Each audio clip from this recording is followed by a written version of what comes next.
All right, what's going on, everybody? I am super excited to go over what we're about to go over today. If you don't know who I am, my name is Tyler Austin, founder and CEO of REI Sift.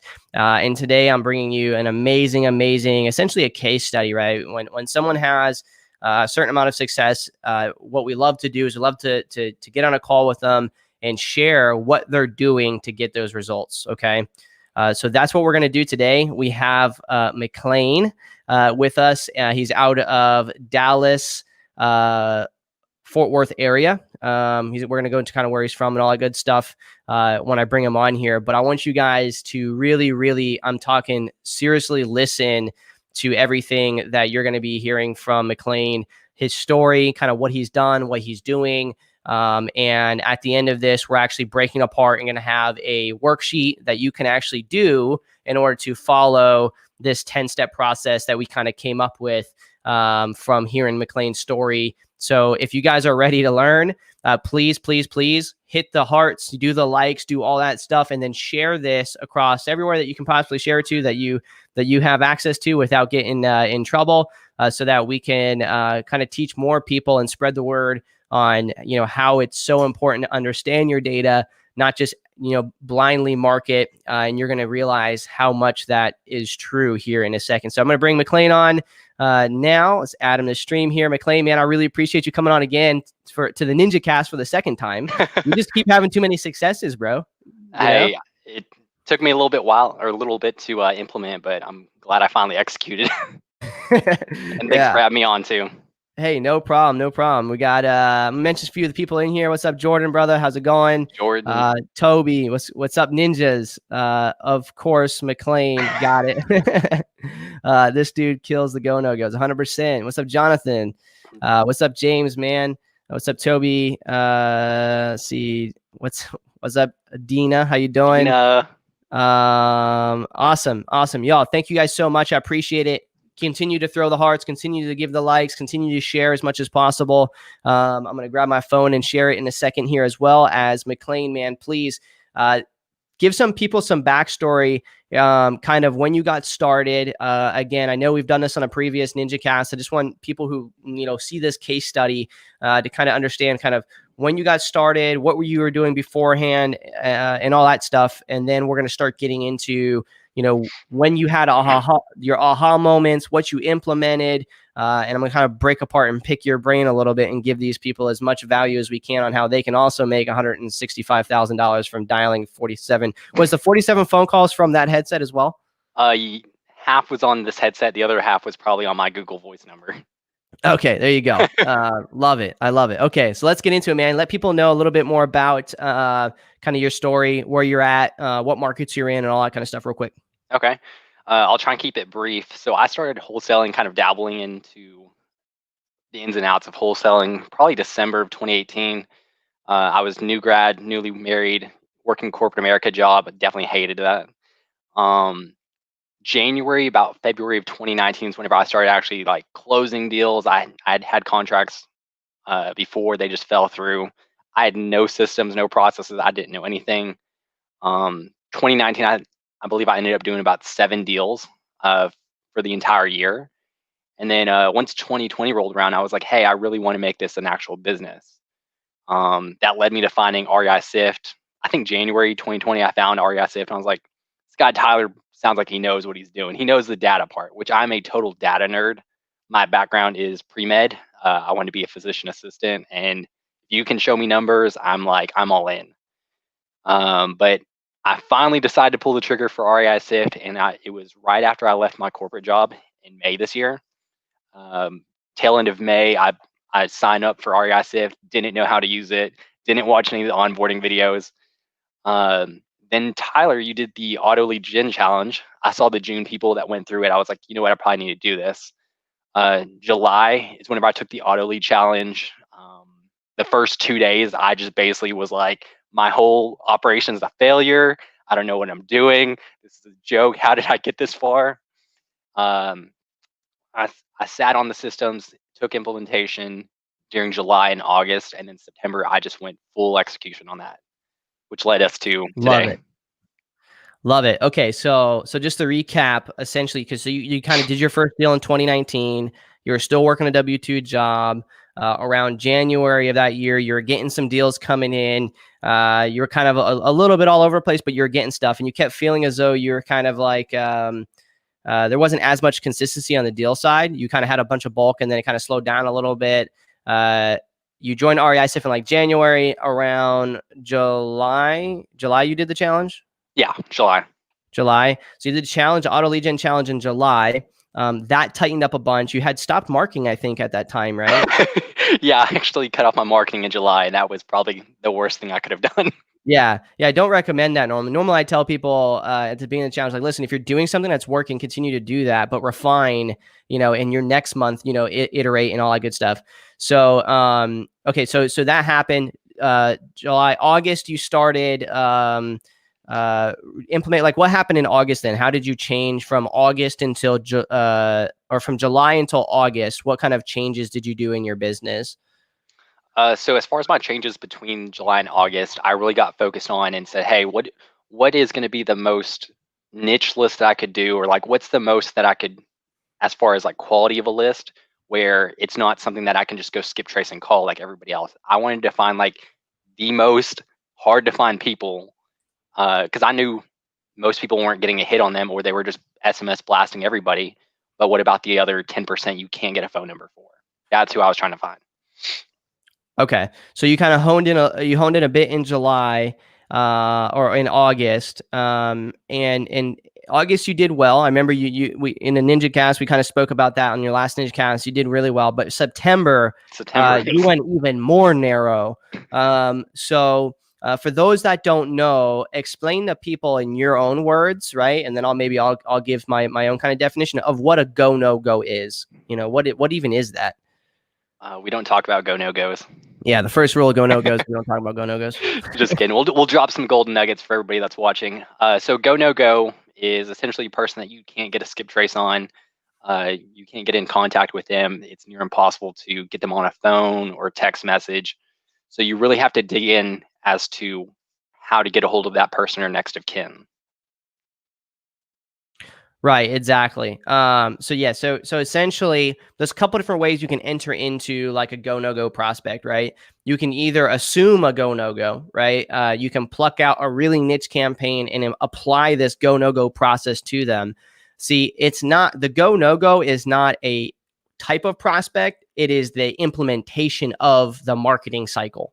Okay, it's the actual process that goes into reaching out and finding these people who no one else is reaching out to.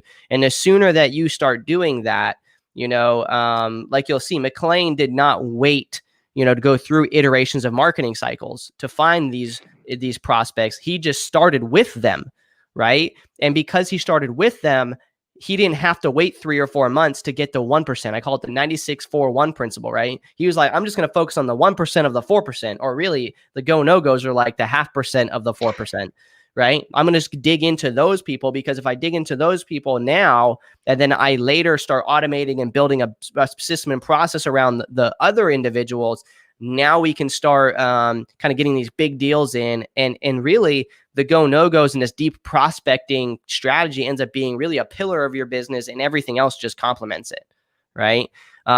Okay, so let's go ahead and back up a little bit, and talk kind of how you kind of set up your and you utilize REI SIFT to get to this point. So where are you getting data from right now?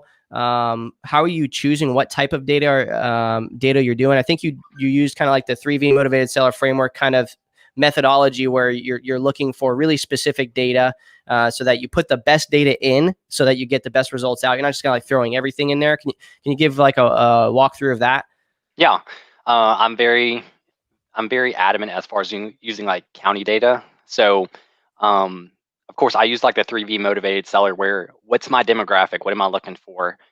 So I knew just off my personal knowledge, I knew my local area that taxes were really a big issue. Like most people are behind 3-4 years. I have a neighbor that's 7 houses down from me, and he's like 54 grand behind on taxes. And so I just really knew that taxes was one of them. But then I started noticing like, hey, these people that are distressed, they don't keep up their properties. So for me, I just was like, hey, my motivated seller is going to be someone that's behind on their taxes. They've got code violations, anything like that. They can't keep up the house. So, and all that data is free. I think I paid like 25 bucks for the tax roll, and that's it. Like, Yeah, it doesn't have to be as complicated. Even people that go through the auto lead gen challenge, we're really covering the systems and the processes and, how to really structure your business and then how to get data, where to get data, how to implement, how to do, data analysis and all these different things. But a lot of people, they get to that second week and they're like, okay, wait, but do I have enough lists? Do I have enough tags? Do I have enough this? Like, no, it's not really about that, right? You got to understand the system, the processes around it. But you can start off with one simple list and get go no goes right out of. You can have a high equity list and you can have go no goes, right? And that's the beautiful thing about it is you don't have this. You don't. It doesn't have to be as complicated as people make it. And you're just like, listen, I'm going to focus on this. I got the three V's of a motivated seller framework. Stands for value, vexation, viability. You have value because you're researching the right properties in the right areas, and they're valuable to somebody, and they also have equity. Vexations, you found your vexations, which you code enforcements, right, is what you mentioned, in tax delinquency, right? So you have those, and then viability, right? You understand how to handle code enforcements inside of your market. You know what you can do. You know you can call and maybe get reductions. You know how to do tax delinquents, properties. You know tax delinquent laws in Texas.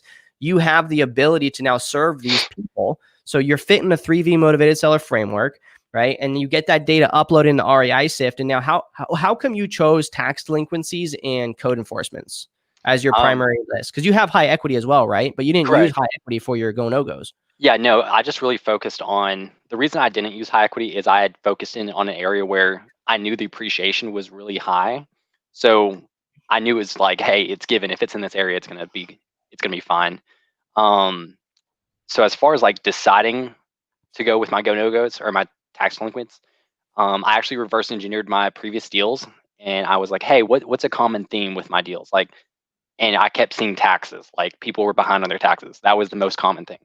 I think probably 70% of my deals from early 2019 were taxes. Got you. Yeah, and that's part of that's funny because that's part of the motivated seller framework as well, to figure out what the problems are in your market. If you've already done deals, you already know what your problems are, what the common ones are, right? Because it's, you start building that out as you close deals. If you don't know that, then you do the process of what we show, kind of looking at your market, understanding your market, understanding age demographics. If for example, actually, I think you give a really good example, which is a good nugget for everybody else when it comes to tax delinquency. Explain your ideal methodology behind tax delinquency and how you're deciding how much taxes you want to target, right? Delinquency wise. Yeah.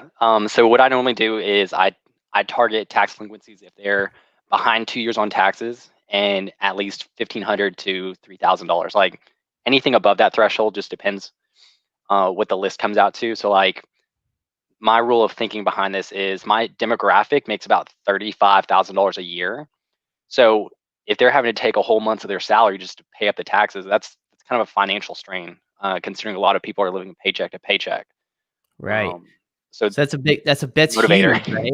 Yeah. A lot of people, they buy tax delinquent data and they're like, oh, I'm just going to buy tax delinquent data. I'm just going to focus on that. But when you're really starting to dig in and you're starting to understand your people and what it is, you can think like, oh, okay, well, if my median, salary in my market is X and they're behind in X, there's no way that they can catch up without assistance in some form or fashion. Right. So that's huge, right? That's a really good way to kind of narrow down even deeper into, your prospects to understand who is it that might need your help right now. Finding that 1% of the 4% of the 96% of your data. It's a simple methodology here. Okay. So small recap just so that, because I know as we start talking, people's minds start getting, kind of out there, start in 2019, 2020, January, REI SIV. July, started doing auto lead gen challenge. August, you started kind of starting to niche down a little bit, but you didn't really start the go-no-go process. September, you're like, okay, I need to hone in a little bit more, right? I need to hone in just a little bit more. And you already had this data that you were working on previously. At what point, why even decide, or what made you decide to narrow down to September being the month that you kind of started doing this deep prospecting? Like what even like triggered that? Was it because you were starting to get an office, you had some things there, you came back home, you're only a one-man team. I mean, most people would be like, well, I need to scale. I love it when they I say need to that. scale, right? And they say I need to scale, so they go and they buy more data, they buy more people, they increase their overhead, but yet you're like, no, I don't need to scale. I need to make more money. And the answer to make more money isn't scale, because scale to people is, for some reason, scaling means spending more to Nope. most people, right? When that's not true. Scaling is meaning that your net profit becomes larger. That's called scaling, right? In real business, at least, right? Like making more money is scale. So how do you make more money? It's not spending money and reducing overhead. Now, because you know how to do this now, you could now scale what you're doing now, and that could become very profitable. But why? So why? What made you? What Uh, vexations were you going through? so I actually, what's I believe is like the auto lead challenger, like just before it, I'd actually hired a VA, and of course my mentality was, all right, let's scale this. I'm gonna hand off cold calling, but like I'm relatively decent as far as like closing deals and like building rapport, and I think I sat down and looked at my KPIs for my VA, and I was like, I'm really not loving this. Like, why am I not making the calls? Um, so September, I was like, hey, if I want a bad Q4, keep letting my VA call these blanket lists and me not make any calls. So I said, no, we're not going to do that. I'm not going to sit back here and coast on it. I'm going to get in the trenches and actually do what needs to be done. So it's kind of what led me to go full scale in September and just lock up deals left and right. I'm freaking madhouse over here. Yeah, you just kind of like really dug in. Okay, so we kind of had a good summary here. We've been in here about only about 16 minutes, and I promise you, you guys have learned enough to like totally change your businesses at this point, right? But I feel like maybe we need to convince people a little bit more about what it really means to be a go no goer, right? We're actually at REI Sift here. Like we have our office that we're starting, right? We've told you about that, and there's actually going to be a corner.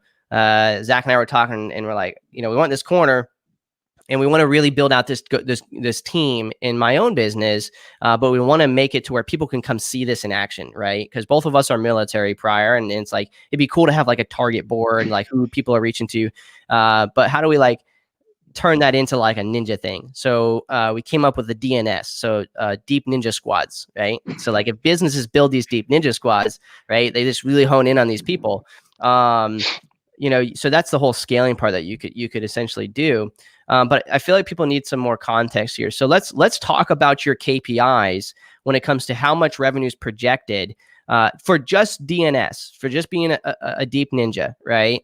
And not everything else, because don't be mistaken, y'all. Even though the number you guys see is 165,047 phone calls, he made more. He had more projected than that. There was other deals. That's just in deep prospecting. Other stuff did come in from previous follow-ups, if I'm not mistaken. So let's No, talk all about. cold, all cold. Yeah, Yeah, all of it's cold. Yeah. yeah, all are cold. The deep ninja stuff is all cold. Never spoke to before. First conversations. So let's go ahead and tell people now, what was your September, right? We understand what it took to get up to this point. What was your September revenue wise? How much did you spend in marketing? Okay, and then we're gonna kind of start digging into the actual like 10-step process of DNS. Yeah. So you're asking for my KPIs. Like, what's the breakdown? Yep. What's the Okay. breakdown on the Go Now? I got it here on the case study page that we're launching. However, I'd like to hear it from you, Yeah. as well as not just the deep ninja stuff, but what you did otherwise. Yeah. So we'll start with the Deep Ninja stuff first. So I did make 47 calls. That's either off call tools off my headset or on my Google Voice number. Um, I sent 7 text messages. I was not text heavy during September. I really wanted to get people on the phone. Um, from those 47 calls, and whenever I say 47 calls, I mean like dials. I had 8 leads come from that, which means like, hey, these people are interested or they want to at least see an offer. From those 8, I made 7 offers. And from those 7, we're projected 165 just off the go no goes. Okay. So I'm going to read off mine. You tell me if the ones I have is accurate based off what you just said, because I was reading comments. 27 prospects, 47 phone calls, 15 contracts, 7 offers, 15 contacts. I'm sorry. 15 7 contacts. Yeah. offers. Huh? Yeah, 15 contacts. 15 live contacts, people. 7 offers, and 7 contracts. 26 properties. Yeah. 165,000 projected revenue. So essentially what that means, that's just GoNoGos. So essentially what that means, now let me give you guys some context here. Let me give you guys some context. How many records are in your REI SIFT account right now? There's probably 50,000 total, like all my records. 50,000. You took 27 of those, right? And people try to tell me all the time. People try to tell me that, oh, I need more data. You know, they get like these programs, and I have nothing wrong with them because I think you need insight, right? The reason how you got those 27 was by having a couple different lists and doing it the right way. It's not even about the stacking side of it, though. It's about understanding the core fundamentals of what to do with that information. That's really where the big thing is here, right? So 27 out of 50,000. That's why I talk about the 96-4-1 principle, right? It's the 1%. 96 people will never sell to you, right? 4% of them are in a position where they need to sell, but only 1% of the 4% are really wanting to sell to you right now, right? The question is it at the right price? And only about half of that 1% is like going to be a contract. The rest are going to be follow-up. But one of the questions I had with your KPIs here was, out of those 15 contacts, okay, because you had 47 phone calls, 27 prospects. Those 27 prospects, the 15 contacts doesn't necessarily mean that some of those contacts were associated with the property. Correct. Right? They'd be next of kin if I had to. Right. But it could have been like wrong phone number. Right? Maybe you didn't reach somebody, right? Maybe you picked up and like, I don't know, I'm not even like associated with that family. Right? So that's the crazy thing. If you guys really think about it, you know, that 15 contacts out of 47 dials, right? Some of them might have been dead numbers, whatever, you know, 15 people picked up and they're like, hello, that's a contact. After that happens, who the fuck knows? But out of those 15, at least 7 of them were the right enough person to be able to make an offer to get a deal. And there's another key thing here. Notice it's 7 contracts, but 26 properties, right? So in REI SIFT, you can actually filter, and this wasn't the situation in every one of his deals. You can actually filter and see what owners own multiple properties. So if you can lock up more than one property in one contract, you can basically essentially quadruple or triple your revenue, because you're buying these small portfolio deals, right? You're finding the person with probate that owns 2 or 3 properties, right? Things like this, right? Understanding how to properly kind of leverage information and data management to your you know, best ability. So 47 of 50K, it's 26 records. Okay, 26 or 27, 47 dials. Right? 47 dials. All right. So that's what I want you guys to understand. Like, understand that there's a lot of different ways you can do this game without spending a bunch of money. So let's go ahead, and now that we understood all that, kind of understand those standard KPIs, which is absolutely freaking insane, right? You know, I mean, we get some really good deals. I mean, I think like I put it out there. We spent less than $30,000 this year in marketing spend. We do have a team, so we do pay some other stuff there. Might pay my salary and stuff like that. But in my real estate company, you know, we're at like 1.3 roughly right now and projected for the year to date, with a couple months left. But we spent 30 grand. What did you spend that month to make to make 165? I mean, Google Voice is free. Yeah. Google Voice is free. The tax list was $25 plus the $20 I paid to the guy on Fiverr. And that's an annual cost. Yeah. That's like not even like, I mean, yeah, that's going to benefit you more than this 1 month. Yeah. And skip tracing, like, I think I did half of them. Like, I honestly think I just went on to True People and advanced background check, because I was just like, it's only 27 people. Like, let's go find the numbers real quick. Right. So, okay, on that note, okay, now we have an understanding of kind of how this looks. Okay, let's talk about how the actual process of finding these now for you. Okay, we've covered some numbers. Let me know. Are you in the chat really quick, y'all? I mean, first of all, you got to give Mcklane some hearts or something. You got to give him some love. I mean, going from where he was in January to September, I mean, that's pretty insane numbers. Like, that's crazy. But I'd love to know what you guys, if you now would love to hear and kind of listen to the process of finding those go-no-goes in his account in order to know who to contact first. And then I'm going to caveat that, and I'm going to talk a little bit about if you're actively marketing right now and some other strategies, how you can still find these same individuals. Yes, I see.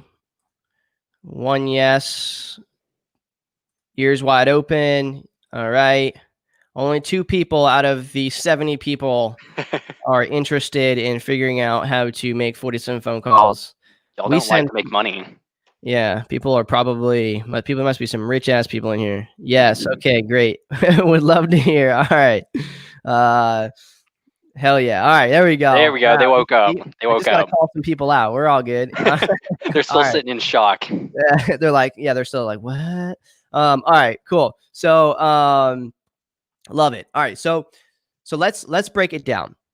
You have about 50,000 records, right? A bunch of those are probably high equity. You said, I'm not going to focus on those. I got this tax delinquent list and I have, Code violation. I'm at work, he says. I got this tax delinquent list. I got code enforcements. I've closed both of those types of deals before. So let me go ahead and focus on those 2. Okay. And I know most people are gonna be like, oh, that's stacking data. Like, I already stacked data. Like, no, it's not. Yes, but no. Okay. There's more to it. There's more. Let's get rid of that stacked kind of out of this industry. We got to get rid of the stacked data out of the industry. It's about data management. It's about data insights. It's about focusing on the right things at the right time in the right way. Okay. So you had the code enforcement, you had the tax delinquent. How many records or how many prospects did that equate to? That was between those 2, it came down to 27 prospects. I mean, before you skip traced. Before I skip traced, it was like 280, like 300. 280. Yeah, I couldn't remember. I was gonna say like 280 or 250 or 500. I couldn't remember which one it was, but it was like so you had a really small group at this point that were stacked. Okay, now this is where the go-no-go process starts coming in. So you took those 250 and you sent them for skip tracing, right? Okay. Walk through that now and how you ended up with the 27. You don't have to mention locations or anything that you skip trace if you don't want to. Feel free to. Don't really care. If you don't want to give off your sources, but it doesn't really matter where you skip trace, y'all. That's another big thing. People are like, where do I skip trace? It doesn't matter. Just choose 2 locations, okay? Because I want you guys to write this down.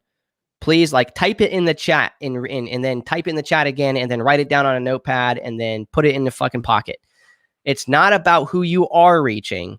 It's about who you're not reaching. If you think from that mindset, no matter where you skip trace, no matter what kind of marketing you do, you will always be able to figure out how to make money. I promise you, if you focus on who you're not reaching in marketing versus who you are reaching, I promise you, you will make money in our type of marketing.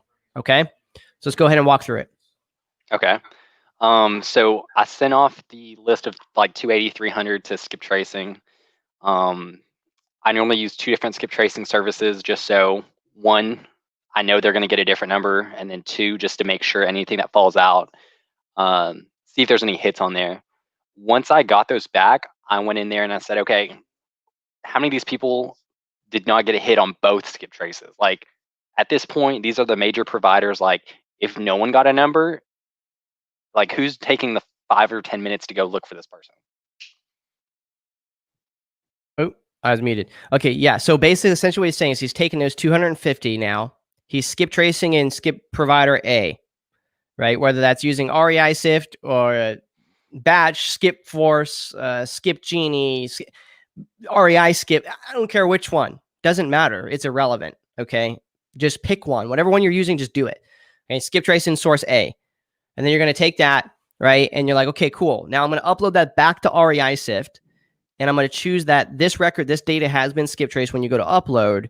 And then once you get it back in the REI Sift, what do? Just filter by the same list again.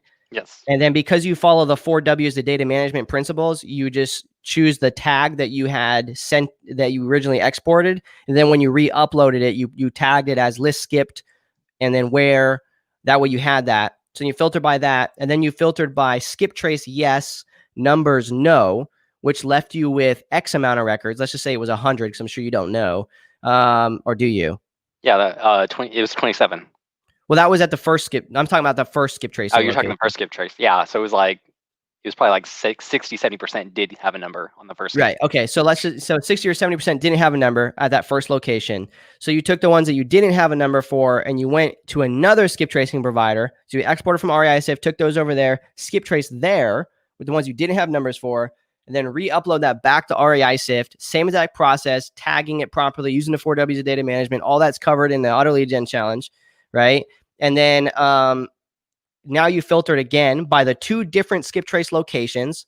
No phone number, no, skip trace yes, and you are left with 27 prospects that were skipped in 2 different locations. Yes. Okay, now here's the shit that blows my mind, and this is why I love it. I'm a super nerd, y'all. Like, we just in the last challenge, we released that whole deep prospecting, open source intelligence stuff. You heard me talk about it on Steve Trang's podcast, and we have a whole training around it. And we actually have a GoNoGo challenge coming out, which I was going to mention at the end of this, but we'll just leave that one rest for a second. Okay. You then went to online providers that we used to use in the open source intelligence community, because these just parse the internet. Free providers, took those 27, you exported them. And this is actually what the SIF line feature will allow you to do in the future. You won't even have to export them no more, right? You just plop them in the SIF line, which would be fucking crazy. And then you just said, okay, I'm going to start researching them. And would you just start from the top to the bottom? Did you say, hey, I want to start with these people? Like, how did you decide who out of the 27 to start reaching out to you first? So I honestly, because I'd already filtered it down, I only wanted to hit people that were $2,000 in back taxes and they owed at least 2 years worth. So I just started from the top, and I was like, let's go ahead and go through it. And honestly, like, as I started looking through the list, I was like, there's like 2 or 3 people that own the same property. Like, there's something up with that. Like, let me look into that. Right. So out of the 27, was some of those 27 the same person? Yes. Oh, snap. So you would have been able to see that inside of REI Sift too, if you would have just clicked on the mailing address, you would have seen, so you could always start there next time. Be like, I'm just going to start at the ones that have multiple properties. Save me a lot of time next time. Yeah. Yeah. And then you just start deep prospecting those. Okay, cool. So you just started off and you just kind of, had the 27. Now here's the crazy thing, y'all. You took you took that, and then you just went to, what websites did you start using for the free ones? Advanced background checks. Advanced background check was your first. And in the deep prospecting training, we actually have like a template in default, like how to map all these out and do this the right, the way that we do it. But how do you do that inside your Excel document? How do you, if you have one owner, right, and then you have a second owner that has like 5 or 6 siblings and stuff like that, how are you organizing that efficiently on I would say it's still pretty primitive, but like, I'll have like a notes section, and then I normally attach like any articles that tell me about the family tree. So like my Excel sheet, it'll have property address, owner's name, what list they're on, and then I'll have notes here, and then I'll have like next of kin, and then their contact information. It's only like 6 or 7 columns, so it's real simple. So real simple. So you just populate that information in there. Now, do you find all the information on your first website first? Try and call through all of those siblings, all those phone numbers you find for that person, everything that you can in that deep prospect. We're not going to go into too much details on all that, because that's a really deep, thing. That's why it's called deep prospecting for the, deep ninjas. Like, it there's a lot of going on there to like go and search Google and search Bing and search all these other websites. And there's a lot there. You can really go into a deep conversation there. No pun intended. Kind of actually. Yeah, it was totally pun intended. But you organize them on there. Now, do you like call through all the phone numbers from one location first and then move to another location, or do you go to both and all websites and all resources, build this portfolio of this individual, and then call everybody? Or how do you organize that? So the way I organize it is I'll try and find out like, hey, is this person alive or dead? And then if I can get an idea as far as like the family tree, because obviously if I skip trace someone that's dead, like I'm not going to get anybody really, or the chances Right. are very slim. So I'll build out like a portfolio of like, hey, this is grandma, this is the wife, this is the only surviving son. And then I'll go skip trace that person, whoever looks like their next of kin, that looks like they're probably still alive. Okay. So you start off at a high level, find all next of kin, right? And then you take that information and you then skip trace each individual person separately as well, get all that information. We've actually bought properties from contacting the third generation, right? Or Yep. fourth generation. So this keeps going down. This is essentially what you guys got to think of. What you're doing is what the attorney does through probate. That's what you're doing essentially. Right. And you can actually save, quick ninja tip. You can actually save a shit ton of money if you're going to do a probate process by offering to do this and get in contact with a sibling for the attorney. And you can save yourself, 4 or 5 hours of attorney fees. That's what we do. We save ourselves $2,000 every time we do probate because we contact the family first, get a contact, we give it to the attorney, and then boom, there you go. So this has useful, this tactic has useful things in many ways. Your girlfriend or your boyfriend going out and doing things, cool, deep ninja search them. It's like there's so many implementations. Okay, so you build this portfolio, you start skip tracing all the family, and you start reaching out to them. How do you now start like? Because in a lot of these situations, like, what does the conversation look like? Let's talk about the conversation a little bit. Remember, REI stuff's about sales and marketing. We need some of that sales components into this as well. So, like, what are you doing when you finally get a hold of somebody? Like, hey, I know you're probably no one else is reaching you because like I'm a deep ninja, but I was calling about your property over here. Like, what does it look like Yeah, I mean that's pretty much how I open it up to is with the deep ninja included? no, not with the deep ninja. Like hey, you probably, because most of my like broad calls is, hey, you probably get a lot of calls like this, but this one's like direct to the point. Hey, I'm calling about this property. Do you know anything about it? And then that just kind of opens it up. Like, yeah, that's grandma's property, or that was my mom's property. And then most times I just go like, hey, like I see it's behind on taxes. We're looking to buy some more properties in the area. Just want to see if y'all wanted an offer on it, because obviously I'd rather y'all get money than the county for going to tax auction. And they're just like, Okay. yeah, sure. Like, that's cool. Yeah, because a lot of these situations, the person that the reason why these properties are like this, the reason why no one can contact them is because they were either just left there, or that person just was never the type of person that got online. There's a lot. Y'all got to think about this, okay? How many of y'all have a granddad that is super like conservative in their money? They go to the flea market every weekend, like understand your market and understand that there's a lot of people grew up not going out and buying a cell phone, not using credit cards, not using any of the things that would put them in to be able to be skip traced. You know what I mean? There's a lot of the demographic which you're trying to buy properties from that have been sitting for a while, they never were online. And that's why you can't find them. So you got to take advantage of that. I know this is out of the blue, but I deep ninja searched you. In the deep ninja training, I actually deep ninja myself in it. So I give away all my other phone's going on. Watch, that's probably him like deep ninjaing me, like calling me right now. But make sure it's the right number. Yeah, you got the right number, just so you know. So that shit would be funny as hell, actually. So basically, I forget, my phone distracted me.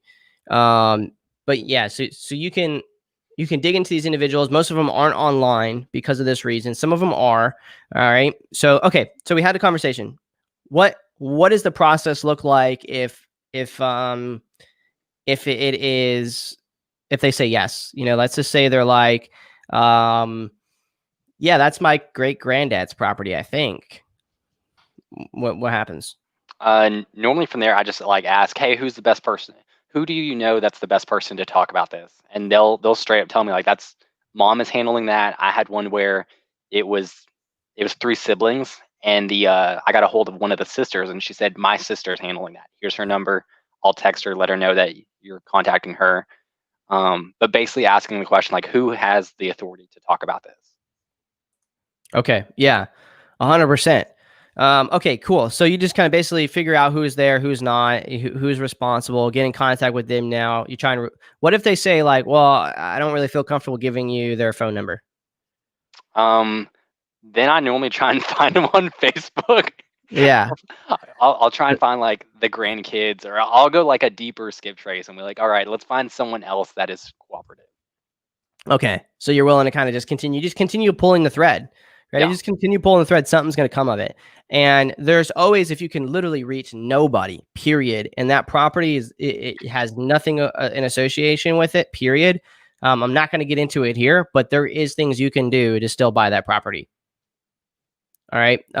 There is still check. It depends on your state and stuff like that, but there is actually ways. If there is nobody there and that property is just sitting there, and you've already done all the research and you can prove that there's no one associated with it, that person's not there, they're gone, right? The courts have things that they can do. So maybe you research that and understand that in your market. Okay. So, okay. I'm trying to think where to take this from now. I mean, there's so much. Okay. 27 prospects, 47 phone calls, 15 contacts, 7 offers, 7 contracts, 26 properties, 165,000 projected revenue. All that's assigned already, ain't it? Yeah, like that's all assigned. I think That's I all signed it assigned. like the first week, like 7 days after. Yeah, it's crazy. Yeah, you could just squat. That's funny. You could squat it. Okay, so we went over kind of your history, kind of what you did. Your aha moment. Remind me what your aha moment was. Kind of like what it was. It was just the fact that you felt like you could be doing more with less, or because like why didn't you ever hire a VA? I mean, are you planning on hiring a VA now to kind of do some of this work for you, or? So I actually had a VA cold caller. That's what I had in was it June, July, August, and then September. I was like, hey, like I need to get on the phones. Like my cold calling pipeline was almost dead. Like Right. it was non-existent. So I was like, hey, I need to get on this. I'll probably add an admin VA at some point though. So your cold calling hotline was dead, and then you picked up the phone and you called 47 phone numbers and made 165 grand. That's so funny. In like 14 days, like 15 days exactly, which was 165 grand in 15 days. That's ridiculous. And you just continue to rock on, because again, there's more in his pipeline than just that. All right. So you did the auto lead gen challenge. Actually, you technically started your trial with REI Sift, whereas a user took to auto lead gen challenge, kind of enhance it to understand things more. You got your 2 lists, you upload those lists, you cleaned them up, skip traced. You're kind of doing the tiers reduction method as well. Actually, that's kind of how you found these out. Are you like updating your data right now as you're doing this? Did you? Yeah, I said 47 phone numbers. He dialed 47 phone calls, like individually hand dialing, like the area code and everything. Yeah, and 165 grand. Right. So in my company, we do this process on the side, but we still do everything else. Right. So it's like this even, I don't know. I call it the Viking boat, right? Like, just we're going across shorelines, unable to be, tipped over and hit by the market, if you will. Okay. So you're tracking KPIs, obviously. Right. Notice how he knows his numbers. That's really important. That's key. Right. He understood how to, you just made me cry, bro. That's funny. So you got the KPIs, you close the deal, and then you just rinse and repeat. That's essentially it. I mean, are you planning on moving over into any other, you could just duplicate the same process with every other list that you have. Right. And then in addition to that, like I said before, I would cover kind of how you can do this. Like if you're actively marketing right now, let's just say you don't reach people after 90 days or 100 days or 60 days. Remember what I said earlier. It's not about who you are reaching, it's about who you're not.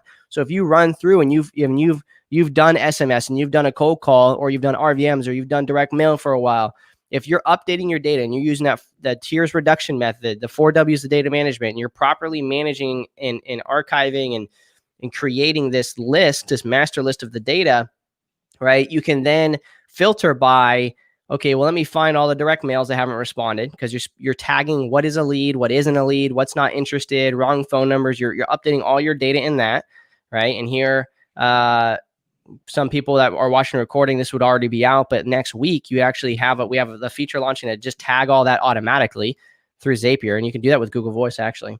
Now after you go through the process of marketing through a few iterations, you just find out who you haven't been reaching, right? Who you don't have phone numbers for. Let me give an example. We were in our level 2 sales and marketing masterminds before I went on this call, and I filtered by 3 different campaigns in my own business, and filtered by numbers no. And why was it numbers no? It left me with 30 properties. It was numbers no because all the numbers I had for that were wrong phone numbers, and we removed wrong phone numbers from our records. So if I only had one phone number and it was a wrong phone number, that's 30 properties there that now need to get put into this process of the GoNoGo process. But I've already been marketing to them since May in direct mail and all these other methodologies. Nothing else has been working. Nobody else would have that insight. Nobody else would see that. Those 30 properties would probably get forgotten about. And mind you, those were all stacked across other vexations, not specific vexations, but across everything. So that's a way that you do standard, marketing cycles, and then implement this kind of GoNoGo process into that and pluck them out. In Mcklane's case, he did this in the very beginning. He said, I'm not going to do all that other noise because it's just me right now, and I want to be as lean as possible, less than $500 a month in marketing, just kind of hitting it, doing my thing. You probably only work right now, maybe 4 hours a day? Like 3-4 hours a day. 3 or 4 hours a day. Let me hop on, just kind of reach out to people. Hey, I got a hold of somebody. You want to sell this house? Cool. Yeah. You can give me $70K for it. That's fine. And you're like, you're basically having a conversation saying, how much are you wanting to give me to take your property at this point? So, isn't there going to be wrong phone number flags so we don't have to remove them from the record? Yes, exactly. Next week it should launch. The beta user. Oh shit. I got a call with the beta testers here later today, which Mcklane is one of them. So we'll be getting a call, and actually we'll be beta testing this new feature that's coming out to be able to tag phone numbers. You'll be able to tag if you're cold calling, you can automatically tag phone numbers, tag leads, tag prospects with, whether you've reached them, not reached them, wrong phone numbers, not interested, DNCs, all that kind of stuff, all integrated in with your dialer. So you can automatically update your data real time, which is freaking amazing. So thank you for mentioning that. Mcklane, you said your cold call pipeline was cold, nothing in it. Were you implanting this with your VA? Was he or she not having access with the niche cold calling campaign? Hope that's clear. I think what he's asking, I think your cold caller was doing bulk campaigns. They weren't doing this. They were doing just cold calling everything else. Correct. Yeah, they were doing like high equity absentee. I mean, they brought in like 2-3 leads a day, but it was all retail, and I was like, this is a waste of my time because they're making 1,200 calls a day, and I'm like, yeah, they're making like, they're reaching like 150 people a day or a week or whatever your tempo is, and yet you reach 15 and you lock up deals. Yeah, you know what I mean? How many of y'all are doing these marketing campaigns or these bulk ass marketing campaigns, and it's literally not producing anything, or you might produce one deal a month. You're spending $650 and producing maybe one deal a month. From this VA, they're getting maybe 2 leads a week. You got to get 50 leads to be able to even get a deal, right? It's a mess. It's a lot of work. Okay. But you can do that process once you have a budget and you want to implement, you want to kind of scale a little bit and have a little bit more automation. You have VAs doing a little bit of everything. All right. Okay, let's go ahead and open it up to straight Q&A. I think we understand everything. Dude, Mcklane, I appreciate you going through all that. That's freaking insane. Y'all, do you like, if y'all don't freaking think that that's amazing, I don't even know. Like, we should have way more hearts and likes. We got 73 people watching. I don't know how many are only on Facebook, but we need more hearts and likes, because that's just literally gave you a blueprint to create Y'all a can go make 6 figures the next 30 days. Like, come on. 6 figures in the next 30 days easily. I mean, people do that just after leaving the auto lead gen challenge. Mcklane left the auto lead gen challenge, and now he can scale this up and work for like 6 months out of the year and have a 7-figure company. You know what I mean? Like, it's ridiculous. Me, and it's getting frustrating, Harrison says. Me. What's good broad list for your callers to call? Were you not just listening, Samuel? We don't want to be doing that. We don't want to do broad. That's scaling. Mcklane, do you think you would be able to do this if you were having a W-2? I'm planning to go full time. Mcklane, how many hours do you think you spent calling 47? You could do that in 2 hours in the evening. Yeah, 100%. I did it. My first 250 grand came from only 2,500 prospects at the time. I didn't have this GoNoGo process built out at that time, though. What do you do with records that come with no numbers after skip tracing with 2 sources? That is the GoNoGo. Boom. Pump for your success, Mcklane. Priorities. Zapier integration is game changer. Yeah, we have a full API. If you guys have a developer and you're looking to and you have a custom platform or something like that, we do have a full API that you can integrate with. You just got to get with us. Can REI Safe be integrated with a less annoying CRM? Well, that depends on what CRM you're using now. But yeah, I mean, as long as that CRM has the ability to integrate, it sure can. We fully support InvestorFuse as our primary CRM. REI Sift has something called the Sift line launching by the end of this year, which can function as a CRM. Really, it's mainly for the GoNoGo process, but it could be used as a CRM depending on what you're doing. If you're only doing the GoNoGo process and no bulk marketing, which I'm trying to get as many people to do in their business as humanly possible, because I think it's the best way, then you'll only need Sift line. That's it. Watching the live. Okay, let's see what else we got. Are you going to the properties, or do you have everything virtually? So I'm about 85-90% virtually. As far as locking up contracts, getting pictures of the property. If it's like 30 minutes away, I'll go drive, or if like it's a really good conversation and I have a lot of rapport, I'll go meet them in person. Okay. Perfect. All right. What's your operating cost minus marketing? I know it's under 1,000 for operational cost. Can I say that real quick? Like what my stuff is? Yeah, good. So REI Sift, call tools, and you're not even using call tools right now. Yeah, I don't even have the use to log into it because I can just make a quick call off Google Voice. But call tools, REI Sift, PropStream. I barely log into PropStream. Like I forgot my login. It's been 20 days since I logged into it. Why is that, real quick? Because I get this often. People like might cancel their accounts and like, well, I have List Automator from PropStream. It's not the same thing, though. It's two totally different things. And I always ask this question, and it's nothing against PropStream. I love PropStream. I love Bert. I love their whole team. But if you can't afford to skip trace 10,000 records a month, then you probably don't need 10,000 records a month. And even if you are doing that 10,000 records a month, or taking 10,000 down, or you're doing the automator thing, you still need to properly manage and update that data. If you can export 10,000 records from REI Sift or from PropStream, upload them to REI Sift, and REI Sift is going to take a bunch of those and say it's not accurate, it's not complete, it's not proper. We have some users that take their incomplete data from other lists from REI Sift, export their incomplete data, use the list automator to populate and append that data. You can also use Melissa data. And then they re-upload to REI Sift, and then even still there's records that are incomplete, right? But they're just using it for what it is, right? I challenge you guys to use tools for what they are and what they can provide you. I'm sure you just use that pretty much for comps and maybe getting some of their niche lists. But maybe you use another list for that. So go ahead and continue. I just wanted to cover that point. No, you're good. I'm trying to think what else. Google Suite, that's like $14. DocuSign's like $20-$30. Like it's probably under 600, under 500 since I cut out my VA. Yeah, because my VA was like $450 a month, like $460. Yeah, so you're realistically, if you were to even just remove call tools. By the way, REI Sift has a single dialer coming out. not a bulk dialer. We do not agree with adding a bulk dialer into a platform and data management. It doesn't make any sense.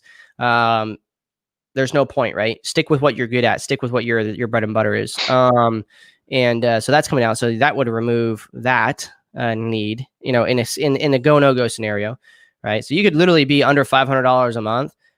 Maybe your total annual, because you're going to buy some data and stuff like that. Maybe your total annual is like $5,000 a year in data, maybe, and skip tracing costs, and then operationally in software is less than $500 a month. Like you can easily build a less than 30,000 a year operations cost plus marketing cost company, and it be multiple six figures, if not more. Yeah, great question. Would you recommend getting rid of a VA if they are only bringing in those couple leads a month? If your VA is only bringing in one or two a month, and yes, 100,000%. Because you're only going to be able to get. It take them 2 years to get you a deal, unless they're focusing on like only GoNoGos. If that VA is a good VA, put them in researching GoNoGos, and then you dial the GoNoGos, or have them just reach them and say, hey, we're trying to get a hold of this person, and get them to where you can speak to the person that is in charge. You agree with that, Mcklane? Yeah, like if your VA is only doing a couple leads a month, like you need to pick up the phones, and your VA is only going to be as effective as you are. Like, especially if you're training your own VAs, if you're not finding someone that brokers them out. Like, yeah, 100%. Love the idea of having a single dialer in RSF. Thank you. Me too. I'm going to be spending a lot of money doing it, so I'm glad that you do. All right. They're iffy along with the real acquisitions. Mcklane, you should look into Real Q in Texas. They send you ouchies list daily from the county. That's interesting. Mm-hmm. You only need the niche list from PropStream. Yeah, 100%. Did you GoNoGo on a church? Yes. Damn. Hallelujah. That's funny. Thanks, Austin. No problem. I'll tell that story another time. But yes, I did GoNoGo a church, and the pastor was like, "We've never had this much interest in one property." That's funny. So when I get someone that is a wrong number, no answer, etc., I would re-skip those records and run a campaign against those. Yes, that is one of them. GoNoGos, you can choose one methodology. You can start adding in more layers to it. Let's definitely talk more about GoNoGo. Definitely an inspirational story, guys. Thank you. Ron. I'm just going through the deep research training today. I found an owner on a property I came across like 4 years ago. Apparently, he moved to the UK. I'm telling you guys, look, we got people doing it right now. People are like, yo, I'm going to put this on the side burner and just GoNoGo. I've literally just been watching like The Boys and Umbrella Academy and Black Clover and all my animes and just like deep researching. It's like I deep research as a hobby. Like that was like my thing. Like that's how I feel about it. How did you dispo the deals? I found the buyers, like just normal dispo. Nothing really complicated. I mean, I don't go out there and really market as hard as I probably should, but my network's pretty good. Network is your net worth. Did you lock them up virtually? Out of those GoNoGos, there was only one that I had to door knock. It was like an 86-year-old lady, didn't have a cell phone. She had a landline, and that landline was not listed at all. So I went and door knocked her and locked up the contract the same day. Boom. Love it. Solid work, though, man. Love it. I'm so drained. Mcklane has mind shifted. How many times did you cycle through the GoNoGo list before you got a lead? I think I only went through it once. Like I didn't even finish the whole list. Yeah, I was gonna say I started like deals, and I was like, yet. Yeah, like I was like trying to get stuff over to the title company, like contract signed. And I was just like, I'll save these for next month. Right. I joined late. I have to rewatch. I am utilizing GoNoGo though. Awesome. Gems. I'm trying to catch up. It's beyond amazing, but I'm willing to bet someone will still ask you, Mcklane, what is a GoNoGo? Well, we'll be able to just send them the link now. Yeah. To the case study. Okay, let's see here. A deal is a deal. That's funny. Let me get the other half of that list. You go take a vacation. Mclane's on vacation 50% of the day. Yeah. I played Call of Duty for like 4 hours yesterday. I was just bored. Are you on, why don't we play Call of Duty together? Why hasn't that Because I happened yet? suck. Oh yeah, I only play with 8 players. No, I'm just kidding. I'm ready to go. No go. Where do I sign up? First, Samuel, is you gotta have an REI SIFT account. That's the first step. This is live. Thanks, dude. I'm assuming you mean that's awesome. Thanks for opening my eye for a clear direction. Not sure how I looked over it. Me neither, James, man. You went through the Auto Lead Gen Challenge, brother. But you got this, man. You're in a position of success, man. You went through the Auto Lead Gen Challenge, got what, 2 deals or 3 deals that month? You're rocking and rolling, bro. Not allowed to add me full for COD. I don't even know my gamer tag. I just log in. Well, dang, I am late to the party, but have to watch the replay. Yeah, you got to watch this replay. Mcklane, when did you start selling coaching programs? When are you going to start? Coaching is a pain in the ass. Yeah, I was gonna say my main thing is closing deals. I don't want to be a guru. I'd rather make the money on flipping houses or flipping contracts. Yeah. Yeah. You'd have to pay quite a bit of money to be coached by Mcklane because he can dial 47 phone calls and make $165,000. Aren't today we doing the software for SIFT? That's today's training, right? I plan on getting it. I don't know what you mean. Talking about, are you in the Auto Lead Gen Challenge? Maybe that's what you're talking about. All right, man. We're at about an hour right there. We just hit about an hour. I appreciate you guys, dude. What's up, man? Big insight. I don't have to wait a few market cycles. I can start GoNoGo. Yeah, 100%. You can start GoNoGos right away. 100%. You can start them right away. But what you want to do is you want to track all your marketing, you want to track everything that's going on, because GoNoGos happen naturally as you market. They become what it is. It's easy just to pick like a segment to kind of go no-go while your other marketing campaigns are happening. But what you want to do is, as your marketing is going out, you want to make sure you capture those. That's why I call, fixing the leaky faucet. Because what's going to happen, it actually happened to Mcklane when we had our live. Last time him and I spoke about this, we hopped on and he got one of his go no-goes, went through his email, and someone else got it on a contract. Right? That's a leaky faucet. The leaky faucet in this case was that he didn't make it through his whole list yet. That's fine, right? Because he still made it through all of them. But if you're marketing at a large scale, but you're not focusing in, that happens at a massive scale. Why do you think that there's 1,000 transactions in the last 90 days in your market and you might have only closed 2 of them? Because the other 998, you got leaky faucets. Your operation ain't big enough. And that's fine, because you don't need all 1,000 in 90 days. You just need maybe 2 of them to change your life. Maybe 1 of them will change your life. Right? All right. Signing up for the next Lead Gen Challenge. Get it. Time to go no-go. I'm stoked for this. Me too, man. I love it. Okay. So, man, I think that's, I don't want to go too long. I'm pretty sure we covered everything, man. I think we hit all the main points here.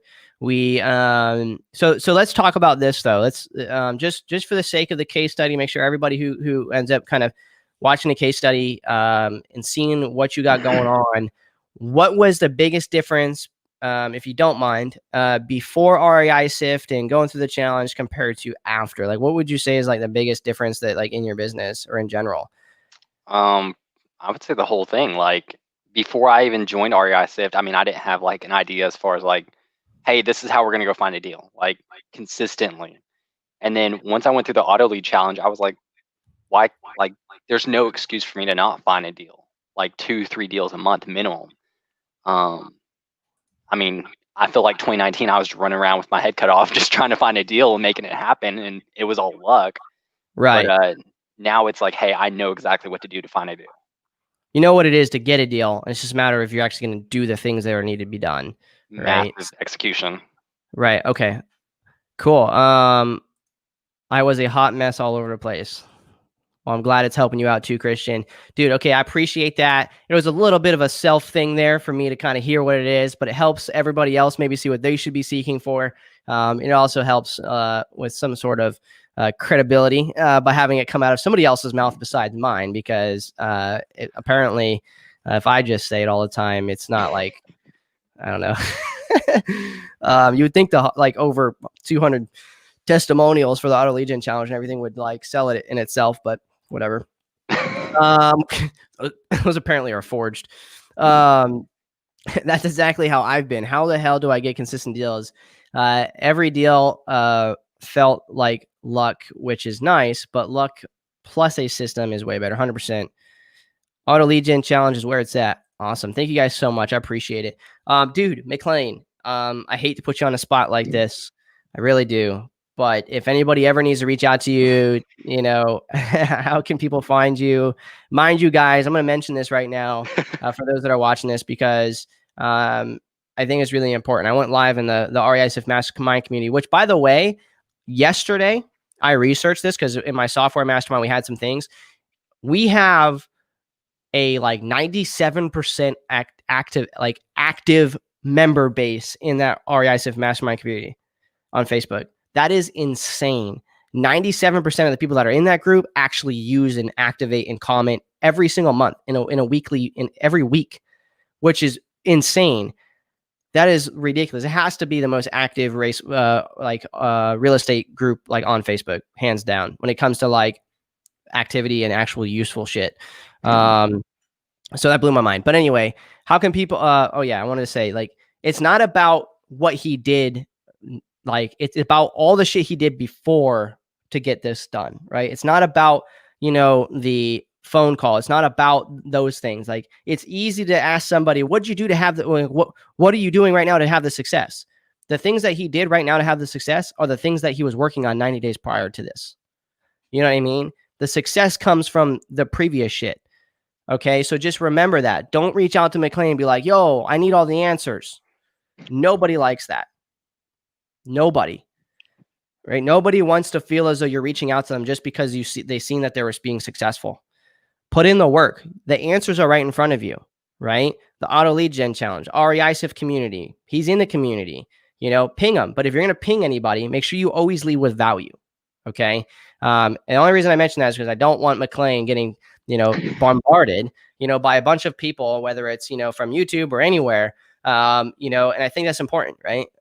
Anytime anybody puts themselves out there to try and share information, you know, it's nice because it's nice to feel appreciated, but it's also exhausting, right? And so just keep that in mind, y'all. So with that being said, Mcklane, how can people reach out to you if someone does want to reach out to you, and where? Yeah, let me preface that. Yeah, I'm definitely open to answer any like questions as far as like where you're at in the process or whatnot for REI Sift. Yeah, if y'all want like detailed stuff, then y'all need to go through the auto lead challenge and then ask me. Then you have permission to ask me. But you can reach me on Instagram. It's my first name dot Bobbitt. So that's it, Mcklane.Bobbitt. You can find me on Facebook, obviously. I will say that I do time block my days. So if I don't respond to you for like 4 or 5 hours, that's probably because I have like 35 messages. Like, I woke up this morning and I had 45 messages, and it was like 60-70% were REI Sift, like general questions. Yeah. Yeah, exactly. And it's just because, like, I always tell people, it's like, listen, you can watch through an hour-long video, right? You can watch through an hour-long video, but what a lot of people do is they chunk it. They skip like a minute, 2 minute, 3 minute, 5 minute, 9 minute. Like, it is like they click it to skip to try and wait for the one time they click and they hear like money, and they pause and they start listening, right? That will never give you success, right? You need to listen through, understand, and it's always the 2 quick seconds or that 1 millisecond where someone says something and you go and then you skip through everything and then you feel like you're lost. So then you end up coming back and you end up asking somebody else that you see is successful, when you should have just listened to the whole thing, implemented and understood, and then regurgitated that information. That's why in the auto lead gen challenge and certain things that are really complicated, I say, go live in the group and explain this topic to the group. It will help regurgitate it. It'll help you understand. Okay. Anyway. Okay. With that being said, this is the time for me to say that there is a GoNoGo challenge coming out so that we can try and capture and give as much success to the REI SIF user base as humanly possible. There is a condition. You cannot be in the GoNoGo auto lead gen or the GoNoGo challenge without taking the auto lead gen challenge, because you have to understand marketing cycles, how to buy data, how to properly manage data, and everything that revolves around proper data management and what data even is before you can actively do GoNoGo properly. So you have to be in the auto lead gen challenge. If you're watching the case study afterwards and everything else of what like GoNoGo is and stuff, then you will automatically just be able to get both of them at once. But you can't. You have to go through the other before you do the other. I think we're going to start it in November. So keep an eye out for that. If it's something that you're interested in, feel free to throw your don't put your email in chat. People will grab that shit and use it. But just reach out to us, message us on intercom, go to reisif.io in the bottom right corner and give us your email and say GoNoGo challenge. We are capturing everyone's emails in order to be able to send a notification when it is done. Otherwise, in the description below on this, on the website, you'll be able to put in your email and you'll be able to watch this all over again. Because after this has been live, it's getting taken offline, okay, from most of the locations. It's going to stay on the REI SIF community. But any open location, it's being taken offline because this is only going to be for people that are in the community or that are interested in the community to be able to watch this and get this information, okay? Because really there's a lot of information here. We literally gave out a full business model that a lot of other people don't even know how to do, don't know it exists. And it's going to make people a lot of money. Okay. But it's a beautiful thing about having core values and mission statements in your company, especially here at REI SIF. It's like, how do you become a national thought leader? You show your dominance and knowledge over like a specific thing, right? How does Mcklane dominate his market? He comes on here and he shares that he is a one-man team in Dallas, Fort Worth, Texas that made more in 1 month than some of the biggest operations. Okay. By calling 47 phone numbers. All right. So y'all, thank you guys so much. I really appreciate your guys' time. Please be sure to implement this tactic. There's probably links below this video. If you're on the case study page and you scroll down, you'll see a bunch of information. You'll see the 10-step process, and there'll also be a worksheet that you can fill out to implement this in your own business.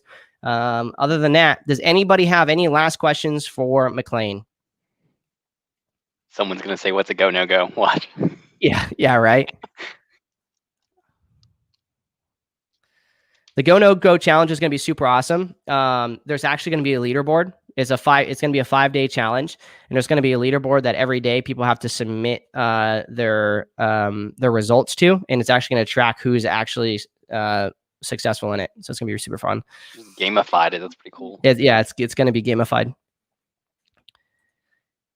Thank you guys for coming on. Shit was great. Thank you so much. Thank you. Fire. I appreciate you guys. This information is not very fun to talk about if no one implements it and shares their own successes, though. So please, if you're going to take anything from this, don't take the information, take the action that he took, right? And implement it into your business. And if you guys need anything, feel free to reach out to REI SIF. Go to reisif.io or .com. You can see how it's spelt inside the video here. Other than that, what's a GoNo? That's funny.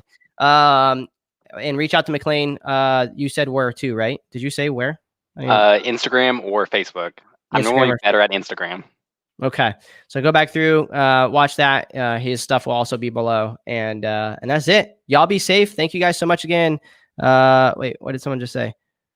What's the prize for the challenge? You making money is you make prize. Money. That's the prize. You get to learn how to be successful. I was wondering what's a GoNoGo. Do you wear a cape while you're on the phone? That's funny.